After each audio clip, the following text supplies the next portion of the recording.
పిల్లలకు సెలవులు వచ్చుతోటే ఏడికి పోదామా అని టూర్లకు ప్లాన్లు చేస్తుంటారు చాలా మంది. ఎక్కువ మటుకు అమ్మమ్మ ఇళ్ళకి పోతుంటారు, లేదంటే టూరిస్ట్ జాగాలు తిరుగుతారు. మొక్కులుంటే గుళ్ళు గోపురాలు పోయి వస్తారు. ఇక ఊర్లలో పండుగలు కాబట్టి పెళ్లిళ్ళ సీజన్ చాలాయే. మొత్తానికి ఎండాకాలం వచ్చిందంటే ప్రయాణాలు పెరుగుతూనే ఉంటాయి. అందులో గీదోటి నదిల పుణ్యతానాలు, సరస్వతమ్మకు మొక్కులు. సోమవారం శివయ్యకు ఇష్టమైన రోజు కాబట్టి పుష్కరాలకు బగ్గొచ్చిండ్రు. కాళేశ్వరం అంటే దక్షిణ కాశీ. అంత దూరం బోలేనోళ్ళు ఈడ మునిగిన పుణ్యమని నమ్మిక. పట్నం జిల్లాలకెళ్లి ఆర్టీసోళ్లు బస్సులు నడుపుతున్నారు. కొందరు పవెట్ బండ్లు సుత కట్టుకొని వస్తున్నారు.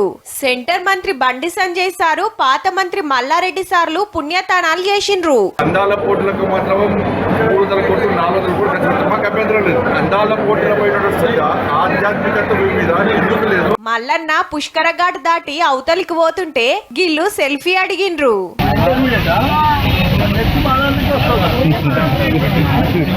సారుకు మెడికల్ కాలేజీలు, ఇంజనీరింగ్ కాలేజీలు ఉండే పక్క మా దాంట్లకే రావాలని అడుగుతుండు.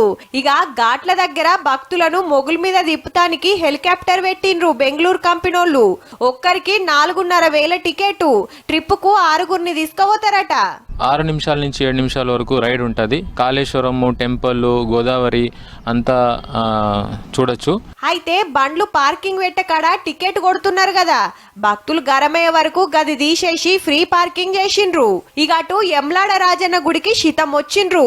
గుట్ట చుట్టుముట్టు ఎటు చూసిన భక్తులే. కోడలను కట్టేసి తుర్తిగా రాజన్న దర్శనం చేసుకున్నారు.